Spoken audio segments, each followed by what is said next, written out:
శాంతి. చిరునవ్వుతో ఉన్న వ్యక్తి ఒక చిన్న చిరునవ్వుతో, ఒక చిన్న చిరుమందుహాసంతో అనేక మందిని తన వైపుకు ఆకర్షిస్తాడు. ఈ ఆకర్షణ వలన ఎంతో మంది అతని దగ్గరికి వచ్చి సలహాలు తీసుకుంటారు. ఎలా ఉండాలి, ఏం చెయ్యాలి, మీ దగ్గర కూర్చొని మాట్లాడాలనిపిస్తుంది అని ఎంతో సరదాగా అతని దగ్గరకు వచ్చి గడపగలుగుతారు. అదే సీరియస్గా ఉన్న వ్యక్తి బహుశా చిరునవ్వు చిందించే వ్యక్తి కన్నా కూడా ఎక్కువ కళలు ఆ సీరియస్గా ఉన్న వ్యక్తిలో ఉండొచ్చు. ఇతడిలో ఉన్న కళల కంటే 100 రెట్లు ఎక్కువ కళలు ఈ సీరియస్గా ఉన్న వ్యక్తిలో ఉండొచ్చు.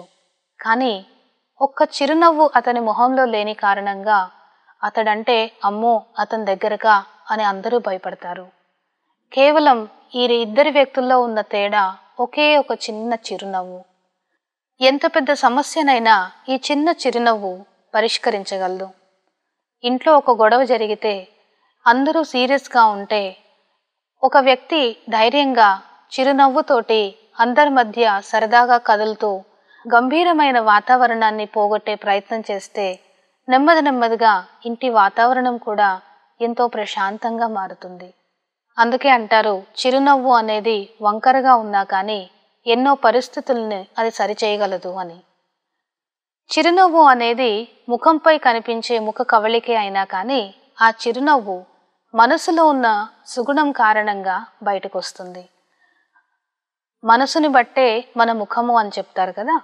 అలాగే మనసు కాస్త ప్రశాంతంగా ఏ విషయాన్నైనా తేలికగా తీసుకోగలిగే గుణం ఉన్న కారణంగా ముఖంలో చిరునవ్వును చిందించగలం. మనిషి ముఖంలో చిరునవ్వు ఎప్పుడు పోతుంది? తనకేదైనా కష్టం వచ్చినప్పుడు, తననెవరైనా ఏదైనా ఒక మాట అన్నప్పుడు, అప్పటి వరకు చక్కగా నవ్వుతూ తుళ్ళుతూ ఉన్నటువంటి వ్యక్తి సడన్గా మారిపోతే పక్క వాళ్ళకు కూడా అర్థమైపోతుంది, ఇప్పటి వరకు బాగానే ఉన్నావు కదా, ముఖంలో ఇప్పుడు ఏంటి అలా మార్పు వచ్చింది అని. అంటే ముఖ కవళికలు అన్నవి, ముఖంలో ఉన్నటువంటి చిరునవ్వు అన్నది మనసులో కలిగినటువంటి బాధ కారణంగా మాయమైపోయింది. చిరునవ్వు మన ముఖంలో తీసుకురావాలి అంటే మన మనసులో ముందుగా అన్నిటినీ తట్టుకోగలిగే శక్తిని మనం తీసుకురావాలి. మనం ఎన్నో డ్రామాలు, సినిమాలు చూస్తూ ఉంటాము. అందులో పాత్రధారులు వాళ్ళ ఇంట్లో ఎన్ని కష్టాలు వచ్చినా కూడా కెమెరా ముందుకు వచ్చేసరికి మాత్రం వాళ్ళ పాత్ర అనుసారంగా ఎంతో అందరినీ నవ్వించే కమెడియన్ పాత్ర పోషిస్తూ ముఖంలో చిరునవ్వును తీసుకురాగలుగుతున్నారు. పాత్రధారులు తమ ఉద్యోగ ధర్మంగా మనసులో ఉన్న టెన్షన్స్ అన్నిటినీ పక్కన పెట్టి ఉద్యోగ ధర్మాన్ని పాటించాలి కాబట్టి వారి మనసులో ఎంతో సంతోషాన్ని చూపించగలిగినప్పుడు మరి నిజ జీవితంలో మనిషి తన జీవితానికి తనే హీరో పాత్రధారి. తన పాత్రను తను సక్రమంగా నిర్వహించాలి అంటే తన జీవితంలో ప్రశాంతమైన పరిస్థితులే ఎప్పుడూ రావు అన్న సత్యాన్ని, బహుశా ఇది చేదు సత్యమే అవ్వచ్చు, కానీ ఈ చేదు సత్యాన్ని అతడి జీవితంలో స్వీకరించగలగాలి. అన్నీ మంచిగా ఉన్నప్పుడు నేను నవ్వుతూ హాయిగా ఉండగలను అన్న మాట ప్రతి ఒక్కరూ చెప్పే మాటే. కానీ ఏమి జరిగినా కానీ మన మనసులో ప్రశాంతత చెక్కు చెదరకుండా ఉండాలి అంటే ఆ మనసుని మరింతగా సుగుణాలతోటి ఎంతగా నింపుకోవాలో ఒకసారి ఆలోచించండి. బయట పాత్రధారులైతే డబ్బు కోసము నటిస్తున్నారు. కానీ ఇక్కడ నిజ జీవితంలో అంటారు, నాకు లోపలొకటి బయటొకటి ఉండడం నాకు రాదు, నాకు లోపల ఎలా ఉందో బయట అలాగే మాట్లాడడం వచ్చు అని అంటారు. కానీ కొన్ని సందర్భాలలో ఇది మీ సత్యతను, మీ కపటం లేని వ్యక్తిత్వాన్ని చూపిస్తున్నా కూడా అన్ని సందర్భాలలో ఇదే సెంటెన్స్ని, ఇదే వాక్యాన్ని వాడడం అంత సరైనది కాదేమో.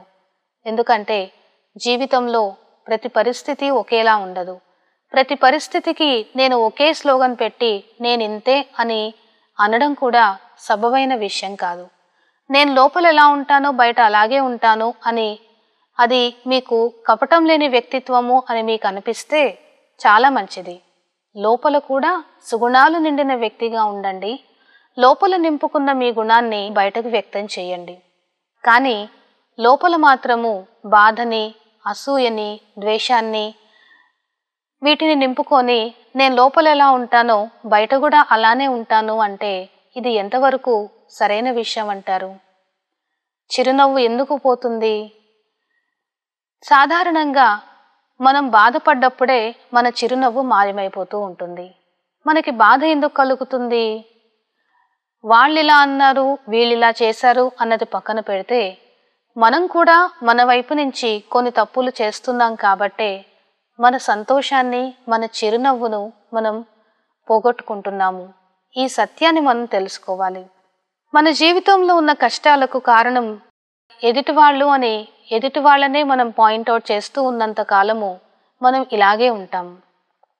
నా బాధకు, నా సంతోషానికి నేనే కారణము, నా సంతోషాన్ని ఎవరూ తీసుకెళ్ళలేరు, నేను ఎటువంటి పరిస్థితిలోనైనా సంతోషంగా ఉండాలి అంటూ ఈ విధంగా మన మనసులో ఎప్పుడైతే సత్సంకల్పాలను దృఢంగా తీసుకుంటామో అప్పుడు మన మనసులోనూ మన ముఖంలోనూ చిరునవ్వు ఎప్పటికీ చిందుతూనే ఉంటుంది. చిరునవ్వు ఉన్నటువంటి వ్యక్తిని రాజహంసగా మనం చెప్పచ్చు. హంసల గురించి మనకి చాలా చక్కగా తెలుసు. పాలు నీళ్లు కలిపి ఉంటే కేవలం హంసలు పాలు మాత్రమే తీసుకుంటాయి, నీటిని వదిలిపెట్టేస్తాయట. అలాగే రాళ్ళు రత్నాలు కలిపి ఉంటే రత్నాలను మాత్రమే గ్రోలుతాయి, కానీ రాళ్ళని తీసుకోవు అని చెప్తారు.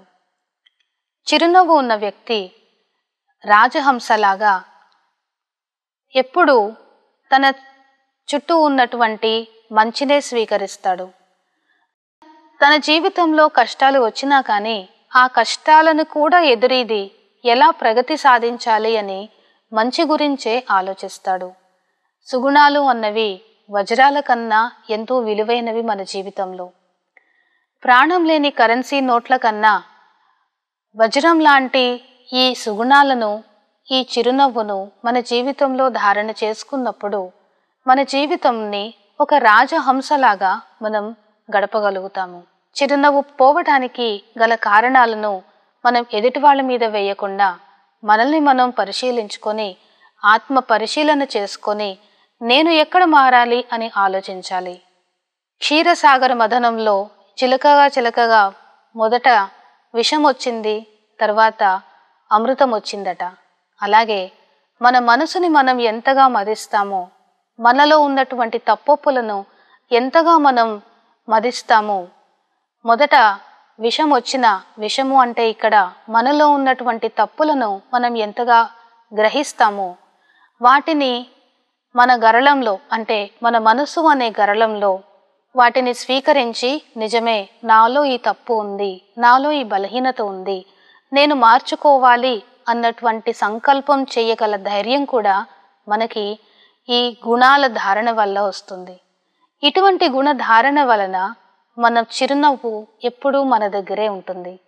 చిరునవ్వుతో ఉన్న వ్యక్తి గురించి మనం ఆలోచించాం. మొట్టమొదట ఒక ఉదాహరణ కూడా మనం చూసాం. కొంతమంది ఎంత తెలివైన వారంటే మనసులో ప్రశాంతత ఉండదు, కానీ ముఖంలో మాత్రం ఎప్పుడూ చిరునవ్వు ఉంటుంది.